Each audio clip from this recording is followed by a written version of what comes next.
Então, vamos lá. O tema proposto aqui para a gente conversar um pouco, esse bate-papo de hoje, era sobre anamnese, né? Então, eu vou tentar ser bem sucinta. Vamos falar um pouquinho sobre anamnese. E dentro da anamnese, a anamnese ela é a parte fundamental da observação clínica, né?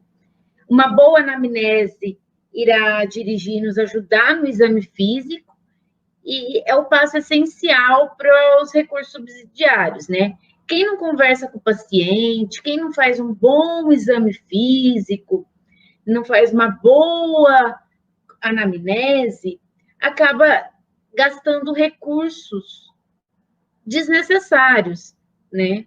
Hoje, a gente tem uma gama de exames aí muito modernos e às vezes desnecessários para aquele quadro.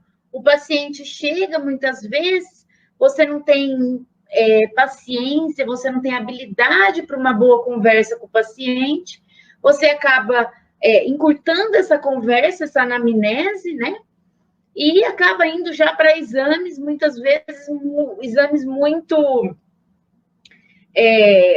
modernos, né? Já pede uma ressonância logo.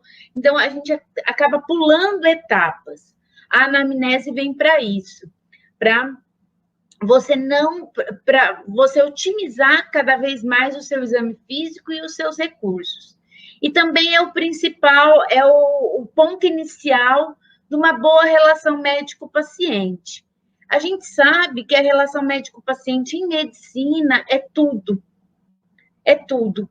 Quando quebra a relação médico-paciente, aí você não tem mais como cuidar daquele doente, você não tem mais como ajudá-lo, porque o doente não vai confiar em você, porque o doente não vai fazer nada do que você propor, tá? Porque ele perdeu a confiança em você. E aí ele vai ficar te questionando, aí vai entrar os atritos, entra o atrito com a família. Então, a confiança é tudo. Essa relação, essa empatia da família, do paciente com o médico é tudo. E é na anamnese que a gente tem essa empatia. A primeira impressão, vocês já ouviram aquela frase muito falada pelas mães, pelas avós, primeira impressão é que fica. De fato, a primeira impressão é que fica.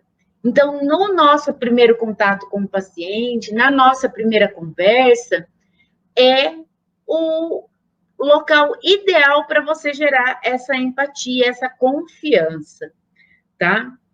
A gente tem que tomar muito cuidado quando a gente está desenvolvendo a nossa anamnese, que muitas vezes o paciente, ele chega encaminhado por alguém, né? Por algum colega, por algum especialista, e muitas vezes, ou até mesmo pela vizinha, e ele já chega com diagnósticos prévios. Ah, minha vizinha falou que eu tenho bronquite, o outro doutor falou que eu tenho angina, que eu tenho um possível câncer. Então, ele já vem com algum tipo de diagnóstico. E é importante que a gente não compre esse diagnóstico, nem do paciente, nem do colega que encaminhou. Porque se a gente se apegar a esse diagnóstico, o que acontece? Às vezes a gente perde um pouco as outras coisas, né? A gente foca naquilo. Ah, ele está falando que é bronquite. A gente foca na bronquite e a gente acaba não enxergando outros possíveis diagnósticos, né? Então, a gente sempre tem que falar para o paciente, não, por exemplo, seu José, o que o senhor está sentindo? Me conta, conte-me mais sobre o que o senhor está sentindo. Tem que estimular o paciente a contar a história dele para a gente poder fazer os nossos próprios diagnósticos. Se a gente chegar no mesmo diagnóstico que o colega, que o paciente disse, ótimo. Se não, a gente tem que confiar no nosso, a gente não pode comprar diagnósticos de outros. Certo? Todo mundo está ouvindo?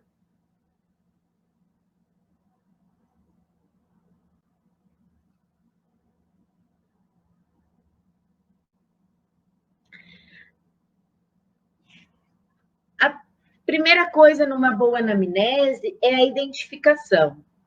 Na hora da identificação, a gente precisa saber o nome, o sexo, a idade, a profissão, a procedência. Para que tudo isso? Certo? Porque muitas doenças estão relacionadas com a idade, com a faixa etária. Se é um idoso, eu vou pensar, às vezes, em outras comorbidades. Um paciente mais jovem, às vezes, não tem esse tipo de comorbidade, não tem esse tipo de incidência, incidência é menor, né? A profissão, por que eu quero saber a profissão da pessoa? A profissão é importante, entre outras coisas aqui, né? Porque, até coloquei uma figurinha aqui, pelo risco de desenvolver alguma doença relacionada à profissão, né? Então, aqui a gente tem vários exemplos do policial, do boxeador, do bombeiro. Então, a gente tem alguns exemplos aqui, e cada profissão tem seus riscos de desenvolver algumas patologias, correto? Às vezes, o ambiente que o paciente trabalha, né? O estresse, algumas profissões têm um estresse bem elevado, né? O policial, ele está sempre ali no risco iminente de lidar com bandido, né? Aqui no estado do Tocantins, ainda acho que o risco é menor, mas se você pega um policial num estado como São Paulo, numa capital como São Paulo, os policiais lá, eles vivem com a adrenalina muito alta. Eles, inclusive, lá um policial, por exemplo, eu estou citando o exemplo do policial, ele não pode nem lavar a farda, porque se o bandido vê que naquela casa tem policial, ele pode entrar, ele pode matar, ele pode... Então, eles lavam a farda em local coberto, em local... Nem os vizinhos, muitas vezes, sabem que ali ao lado mora um policial. Então, a adrenalina é muito alta, aquele estresse, né? De viver meio que escondido. Ele que está escondido, não é o bandido. Entre outros, né? Esse é um exemplo de estresse, mas tem outras profissões que geram muita poluição ambiental. Isso está relacionado com algumas doenças, principalmente doenças pulmonares. Então, é importante a gente saber a profissão da pessoa. Outra coisa que é muito importante, a procedência. Por quê? Porque algumas regiões também predispõem a alguns tipos de doença. Então, eu tenho que sempre investigar. O senhor está vindo da onde o senhor mora, investigar essa procedência da pessoa, tá? Outra coisa importante que a gente precisa saber na identificação é a religião. A gente tem que dar ênfase na religião. Por quê? Porque os pacientes que são testemunha de Jeová, eles não permitem a transfusão sanguínea, né? Então, eu tenho que ter isso relatado em prontuário, tá? Quando o paciente é adulto, ele responde por si, ele está dentro das faculdades mentais dele, não tem nenhum problema, eles respondem por si, só que quando entra criança menor de idade na história, aí muitas vezes a gente precisa até de demanda judicial, porque o menor ali, ele pode ter um risco de vida por conta dos adultos, né? E ele ainda não tem a livre, ele ainda não sabe se era aquilo mesmo que ele queria, aquela religião, se ele não aceitava mesmo essa transfusão. Então, aí a gente entra num atrito religioso com a parte jurídica, né, muito alta, e a gente precisa, muitas vezes, da liberação do juiz para transfundir essa criança. Quem nós vamos deixar a criança morrer?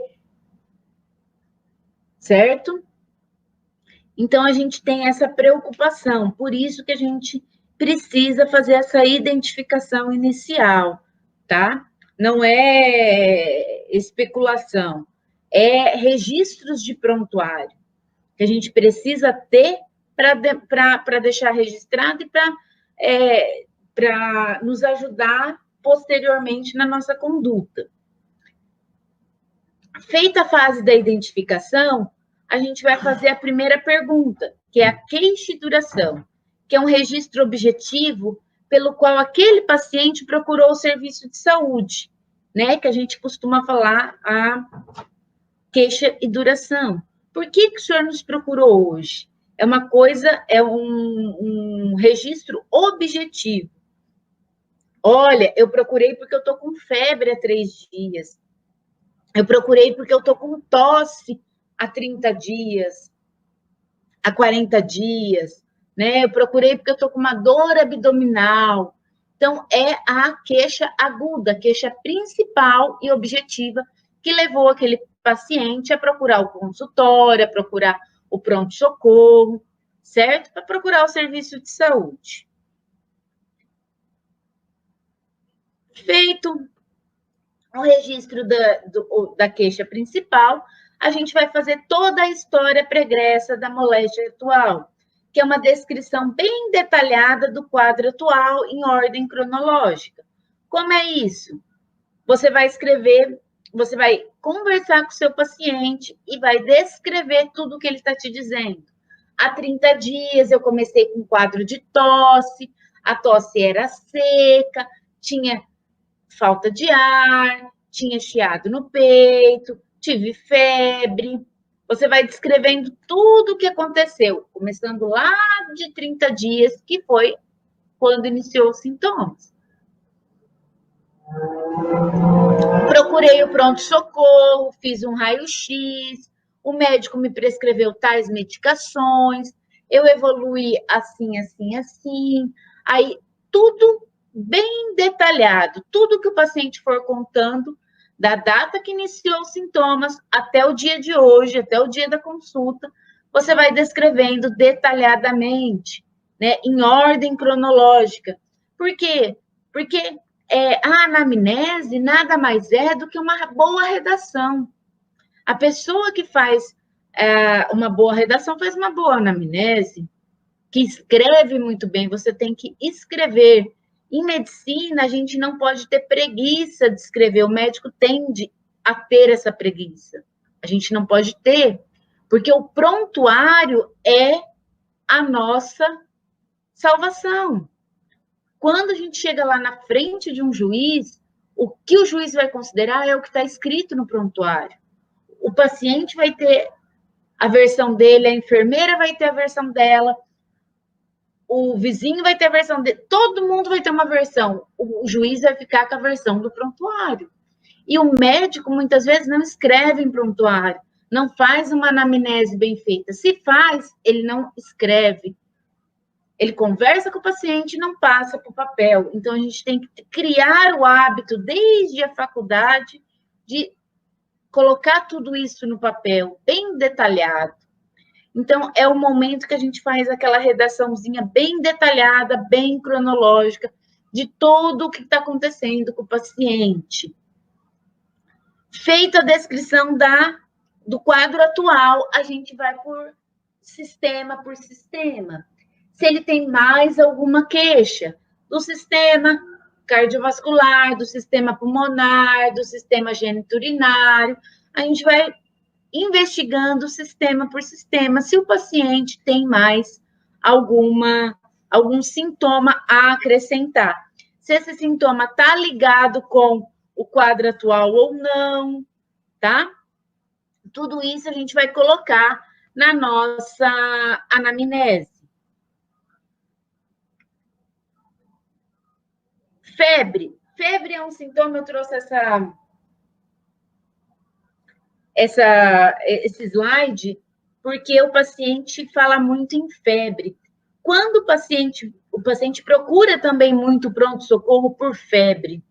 E a febre a gente sempre tem que escrever na nossa anamnese, é um sintoma muito comum, se ela é aferida ou não, né?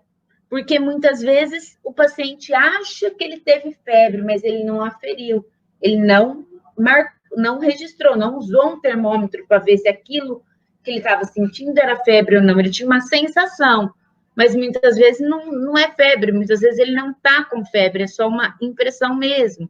Então, o paciente, quando a gente sempre tem que orientar a usar o termômetro. Sentiu, percebeu que está com febre, coloca o termômetro e marca quanto está. Febre é quando está com mais de 37,6. Então, é muito comum quando você vai indagar o paciente, o senhor teve febre, mas qual que era o valor da sua febre? O paciente muitas vezes fala, minha febre era 36, minha febre era 36,5, que não é febre, tá? Então, o paciente não sabe, muitas vezes, ele é um leigo, ele não sabe esses valores. Então, a gente tem que explicar para ele que febre é só a partir dos 37,5, 37,6 é febre, tá? Correto? Ainda na anamnese, investigando todos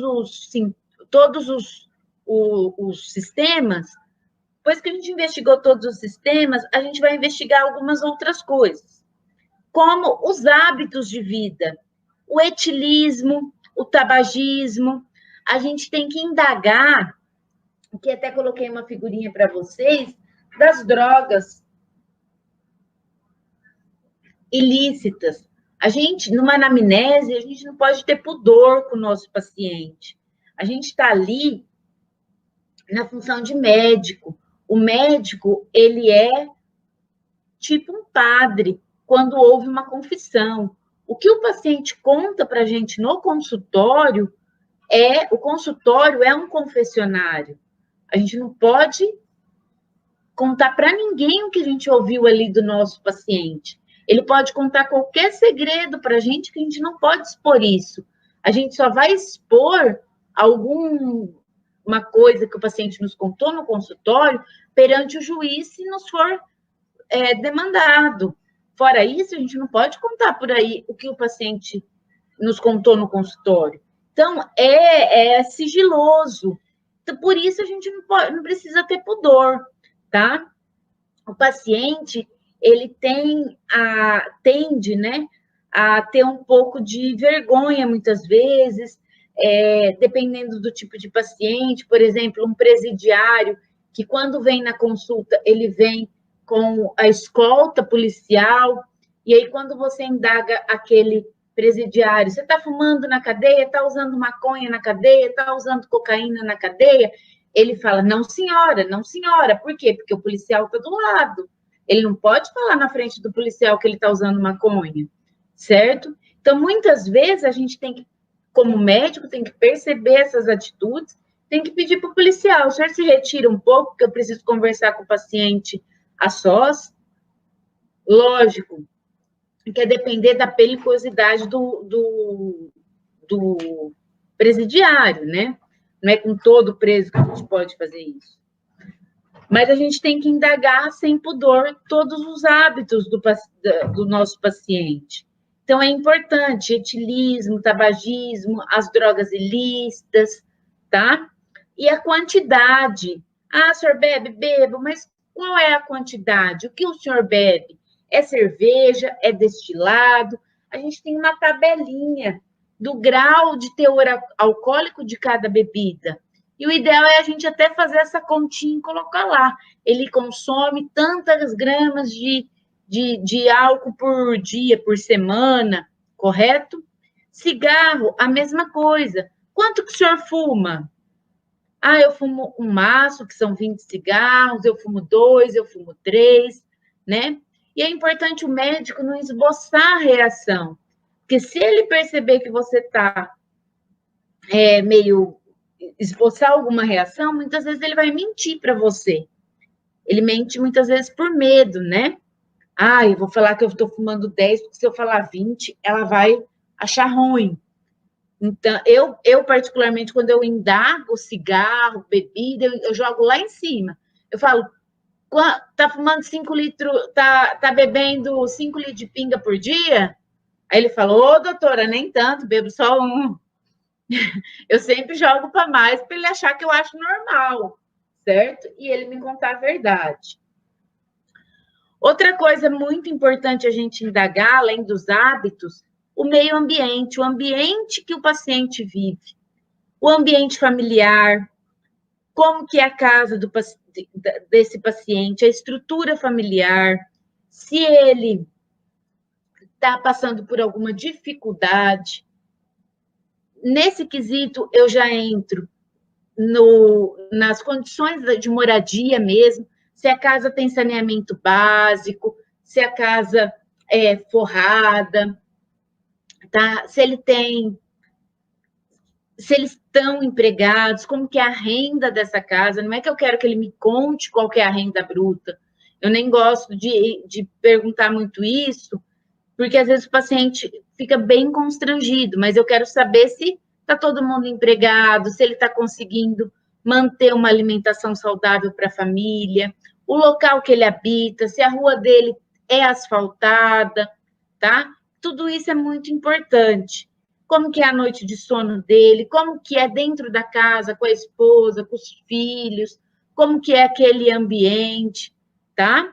Se tem muita queimada perto da casa dele, tudo relacionado a isso, eu preciso investigar com a minha família, com o meu paciente na minha anamnese.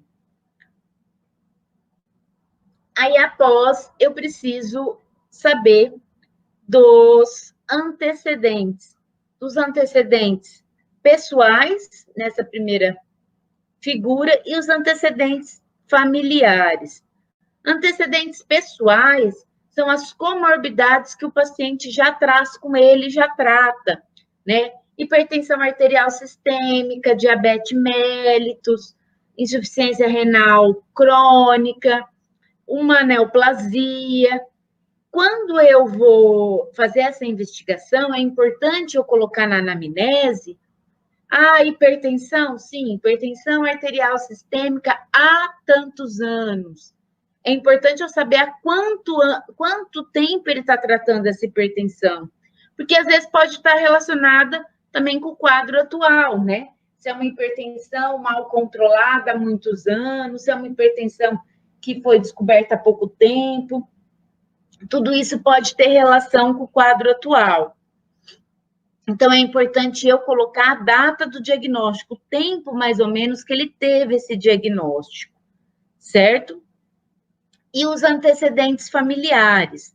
Eu sempre brinco que família é pai, mãe, irmão, tá? Família é pai, mãe, irmão. Ponto, tá? Esposa não é família, sogro não é família, sogra não é família, cunhado não é família. É família, mas para a doença, não vai nos contar aqui. Ah, porque minha sogra é hipertensa. Não, sua sogra não tem relação com você, em termos genéticos, de predisposição, tá? Então, quando a gente fala em antecedentes familiares, o que eu quero saber do paciente é pai, mãe, irmãos e filhos, se tem alguma comorbidade, os filhos, certo? Mas os filhos é o paciente que vai passar a predisposição genética para os filhos. Em relação ao paciente em si, é o pai, a mãe e os irmãos, correto? E aí a gente precisa também saber quais são essas comorbidades, né? Ah, meu pai morreu. Morreu do quê? Quantos? Ah, infartou. Infartou com quantos anos que seu pai morreu por infarto? Ele tinha quantos anos? Seus irmãos têm algum problema do coração, certo? Então, é importante saber a idade, o acometimento, o tratamento que eles fazem, tudo certinho. E os medicamentos. Essa figura eu gosto bastante, que ela é muito utilizada em alguns serviços de geriatria, e ela deveria até ser mais utilizada por nós, né? Quando a gente fala em medicamentos para paciente, principalmente paciente idoso. Não só paciente idoso, às vezes paciente que tem pouca leitura, paciente que tem uma dificuldade um pouco maior para compreender ali os remédios. Vocês podem ver aqui que ela é uma tabelinha que alguns serviços de geriatria faz, e aqui é amanhecer, coloca um solzinho, café da manhã, coloca uma xícara com leitinho. Então, o paciente que não tem leitura, ele sabe que isso daqui é o sol que está surgindo, que isso daqui é uma bolacha, um leite ao café da manhã, ele sabe que isso daqui é uma panela de almoço, ele sabe que aqui é o jantar, ele sabe que aqui é a hora de dormir. Então, fica fácil, às vezes, para ele entender os remédios e os horários, né? A gente, durante uma anamnese, a gente precisa saber todos os remédios que o paciente utiliza no dia a dia. Então, o paciente, ele tem que saber nos contar, remédio por remédio, a dosagem que ele está utilizando. Ah, eu tomo remédio de pressão. Quais são? Qual a quantidade? Ah, é losartana, 50 miligramas, de 12 em 12 horas. Ótimo, tá? Porque a gente vai depender disso para ajustar alguma coisa.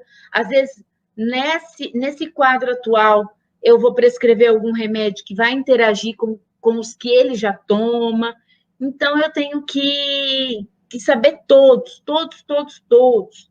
É importante também que o tempo que o paciente está utilizando aquele remédio, se a gente conseguir saber isso, é muito importante, né? Porque às vezes aquele remédio já não está surtindo o efeito desejado, eu tenho que trocar aquele medicamento, enfim.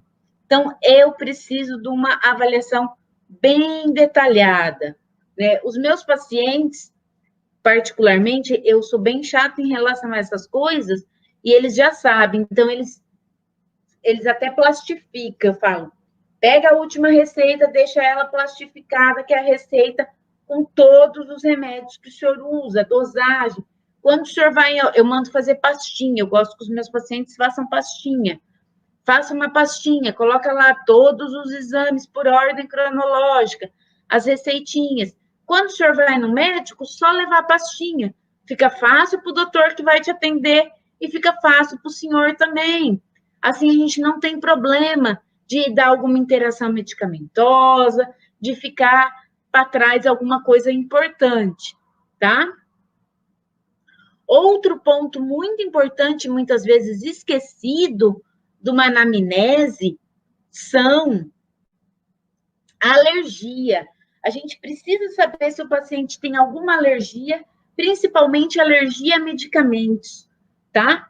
Porque o paciente está na minha frente, ele está com uma queixa atual, eu vou fazer uma prescrição para ele, às vezes ali no pronto-socorro, ou mesmo uma prescrição para casa, eu preciso saber se ele tem alergia a algum desses remédios que eu vou prescrever a ele. Isso é muito importante, certo? E eu tenho que deixar tudo anotado. Quando o paciente relata para mim alergia, eu gosto de deixar até grifado na ficha do paciente, para não ter erro, para não esquecer, para não cometer nenhum estrago maior com isso. Alergia a alguns remédios, ele pode fazer uma reação anafilática que pode ser grave, pode ser fatal, certo? Vacinas. Vacinas é muito importante. Que vacinas é importante para o adulto? Para o adulto, principalmente o idoso, a vacina da influenza anual, se ele está fazendo, né? No pneumopata, a vacina do pneumococo, que é muito importante, a profilaxia de pneumonia grave. Então, essas vacinas do adulto, idoso. Na criança, é importante o calendário vacinal também. Então, a gente sempre tem que colocar as vacinas numa anamnese, tá? Se for criança e a mãe falar, tá tudo certinho as vacinas, e você não tá vendo a caderneta de vacinação, você coloca vacinas, 2 pontos. Mãe relata estar, porém, não trouxe a caderneta de vacinação. Porque se você colocar que está tudo certo, a pessoa o doutor que pegar esse prontuário lá na frente vai achar que você viu a caderneta e que estava tudo correto. E você está confiando no que a mãe lhe contou. E aí eu vou falar rapidamente de alguns sintomas, alguns dos principais sintomas, né, que levam o paciente até o pronto-socorro, certo? Que alguns sintomas muito prevalentes numa anamnese. O sintoma mais prevalente numa anamnese é a dispneia. E a dispneia ela pode ter várias causas, de vários sistemas. Pode ser por causa cardíaca, pode ser por causa pulmonar, pode ser por causa psicogênica, várias doenças levam a sintoma de dispneia. E eu tenho que investigar muito detalhadamente esse sintoma, né? Quando eu estou à frente desse sintoma, de alguns sintomas como a dispneia, eu tenho que investigar se ela é aguda, subaguda, crônica, as características dessa dispneia, como ela, os fatores de piora, os fatores de melhora, se tem algum sintoma concomitante, né? Algum sintoma que aparece junto a ela, se tem uma tosse, se tem um edema de membro inferior. Através da caracterização dessa dispneia, desse sintoma, eu vou conseguir manejar a minha investigação, se ela tende a ser cardíaca, se ela tende a ser pulmonar, se ela tende a ser de alguma outro órgão, né? Então, descrever se ela é aguda, se ela é insidiosa, se ela é progressiva, a intensidade, os fatores associados, os fatores de melhora desencadeantes ou agravantes, atenuantes, e a periodicidade dessa crise. É importante eu saber se o paciente sempre tem essa crise. Às vezes, o que caracteriza muitas crises psicogênicas o paciente ele sempre tem em determinado momento. Quando eu tenho um atrito familiar, eu tenho esse sintoma. Quando eu brigo no meu trabalho, eu tenho esse sintoma. Então, isso tem uma característica psicogênica. Lembrando que quando a gente fala em características, em coisas emocionais, psicogênicas, a gente sempre tem que descartar o orgânico antes. Primeiro, eu preciso ter certeza que essa dispneia não tem nenhuma causa orgânica, para depois eu falar que é psicológica, tá? Eu trouxe para vocês, a nível de curiosidade, algumas escalas de dispneia. Essas são muito utilizadas na pneumologia, a gente tem outras que são utilizadas na cardiologia, certo? Que essa é do MRC, que a gente vai classificar em dispneia grau 0, 1, 2, 3 e 4. 0 é exercícios intensos e 4 é dispneico mesmo para se vestir ou em repouso, correto? Quando a gente classifica por uma escala, a gente consegue otimizar, melhor na nossa anamnese, a gente consegue deixar isso por escrito de uma maneira assim mais menos subjetiva, né? Porque a dispneia é um sintoma, alguns sintomas são meio subjetivos. Às vezes, o que é grande esforço para mim não é para você. Às vezes, eu tenho uma qualidade, um ritmo de vida, né?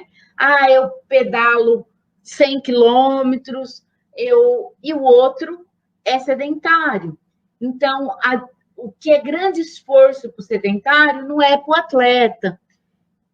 Para não ficar uma coisa subjetiva, a gente utiliza a escala.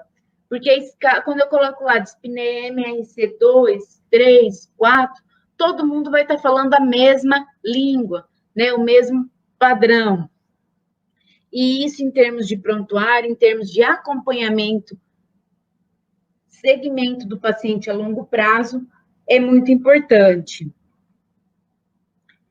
E a gente tem uma outra escala, eu particularmente não gosto muito, porque eu também acho ela subjetiva, que é a escala de Borg modificada, que ela é uma 0 e 100, que 0 é nenhuma dispneia e 10 é dispneia máxima.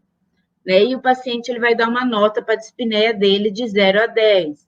Se ele acha que ela é muito leve, pouco, muito forte, enfim.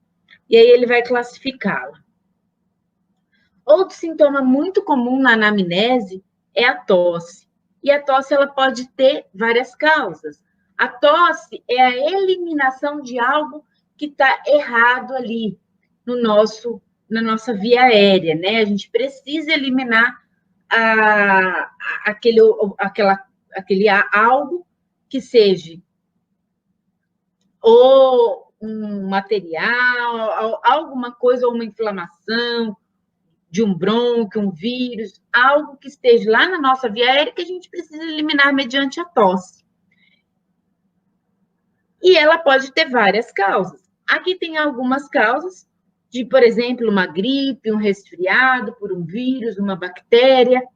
Aqui, um quadro de uma sinusopatia, né? Por também uma bactéria, um vírus, um fungo, mas que pegou os seios da face, e os seios da face ele é todo interligado, a secreção cai lá atrás e sai mediante a tosse, né? Cai lá no pós-nasal, lá na orofaringe, e sai mediante a tosse. Outra causa muito comum de tosse, principalmente ali adulto jovem e idoso, é a doença do refluxo gastroesofágico.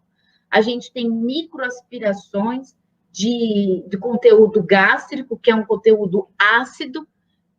Isso vai para a via aérea inferior, né, para os brônquios, dá uma irritação e dá o mecanismo da tosse, certo?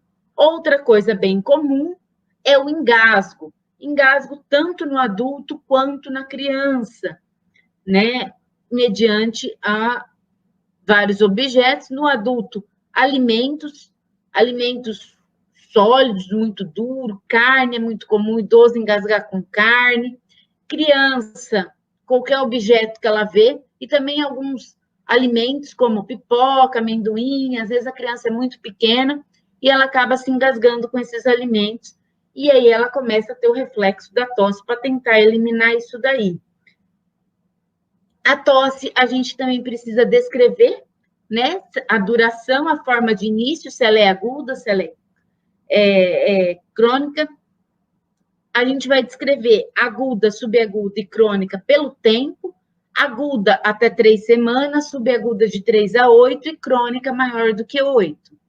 A intensidade, as características, se ela é seca ou se ela é com expectoração, se ela tem catarro ou se ela é seca.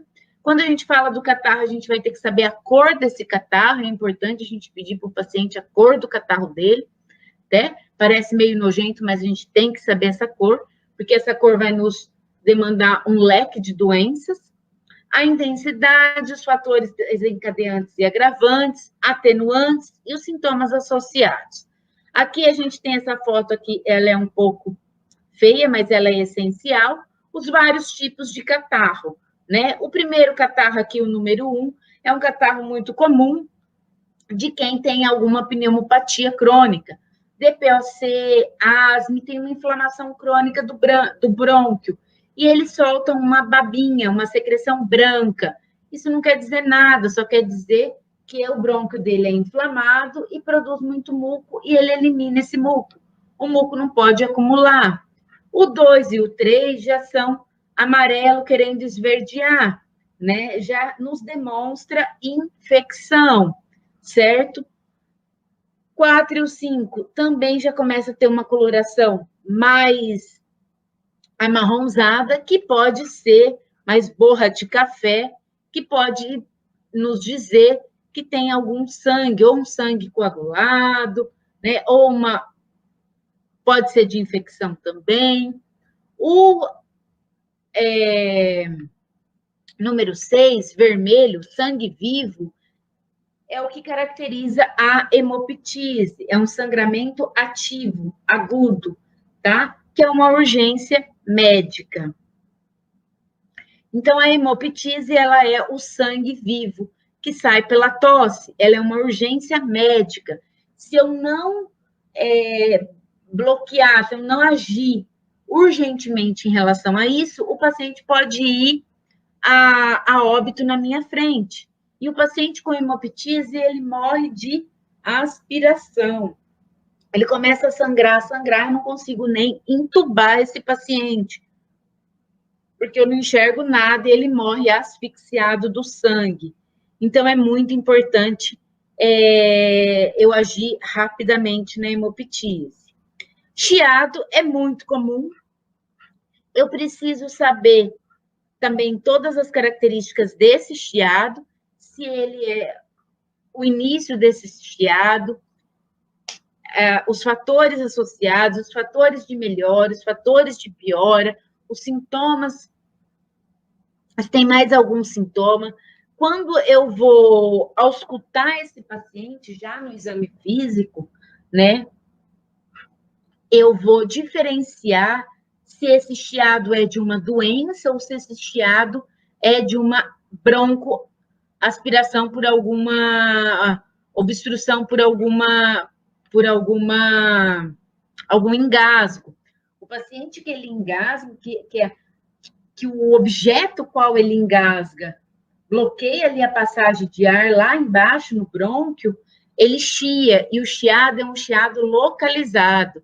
É muito comum criança, né? Criança que chega chiando no consultório, você ausculta, e a ausculta ela é bem localizada, ele broncoaspirou alguma coisa.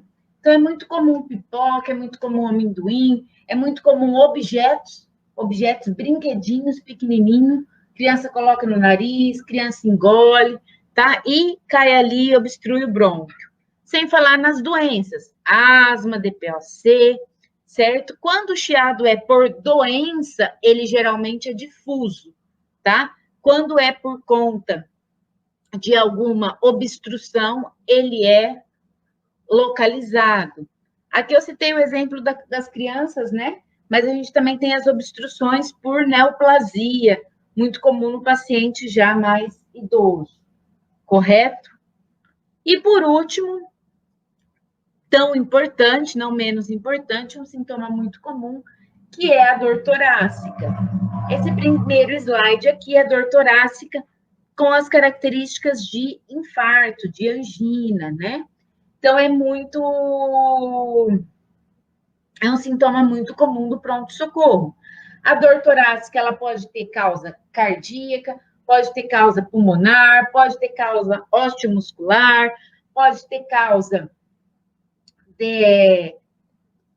de pele, como o herpes zoster. Aqui temos um exemplo de herpes zoster. Ele dá uma lesão na pele que dói muito. É uma dor tipo queimação. Ela pega todo o nervo e ela tem essas lesões aqui em faixa, tá?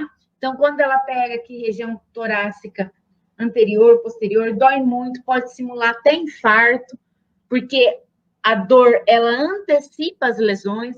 Às vezes, o aparecimento da dor é 5 a 7 dias antes das lesões bolhosas e o paciente acha que está infartando. Dor muscular, muito importante.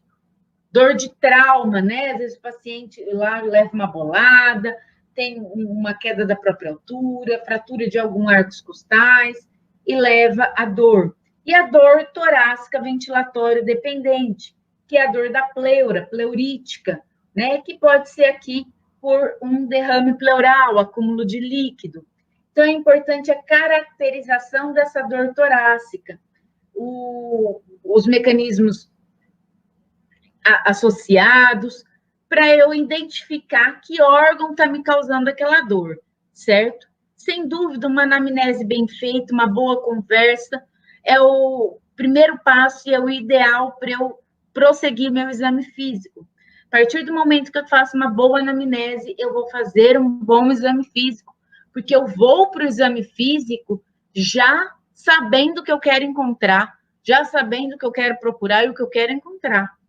Porque eu já tenho minha hipótese diagnóstica pela anamnese. Então, eu já vou ali procurar aqueles resquícios daquela doença. E aí eu vou afirmar minha hipótese diagnóstica com o exame físico. Feito uma anamnese bem feita, um exame físico bem feito, eu preciso de quase nada de recursos extra, né? Eu me viro muito bem com pouco exame. Muitas vezes, quando a gente pede muito exame para o paciente, é porque a gente não sabe o que a gente está procurando. Aí sai pedindo um monte de exame, e a gente depois não sabe nem como a gente vai interpretar aquilo tudo, que valor aquilo tudo tem para aquele caso, né? Se tem alguma relação, se não tem, e agora? Esse exame veio positivo, o que ele é, o que ele quer dizer?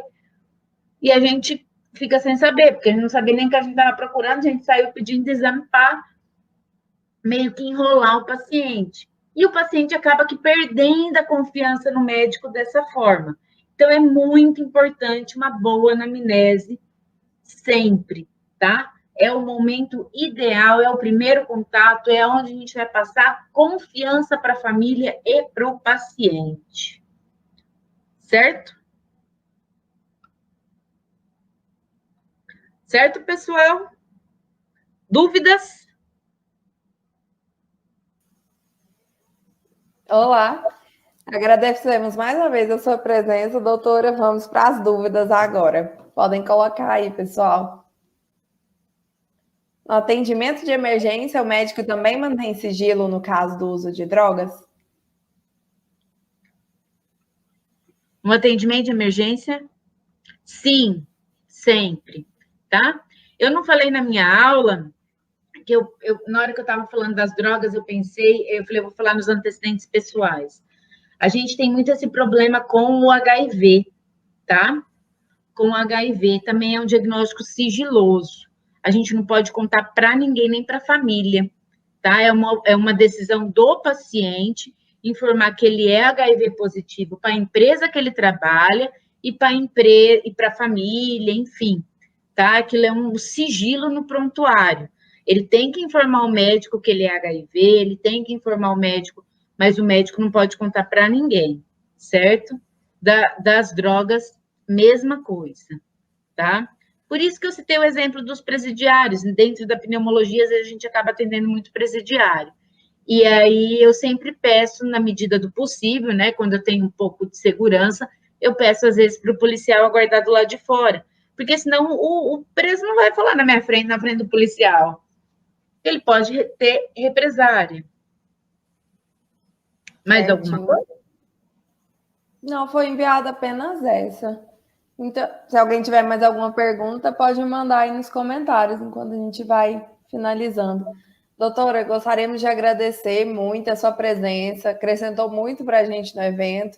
É uma matéria extremamente importante, né? Como você abordou por toda a aula, o tanto que faz um diferencial no profissional a gente saber fazer uma anamnese bem feita e ter isso como estrutura do profissional, né? Por isso que a gente pensou que teria que ser um dos pilares, um dos temas abordados aqui na jornada. Muito obrigada por acreditar no evento, por apoiar, por vir aqui participar com a gente.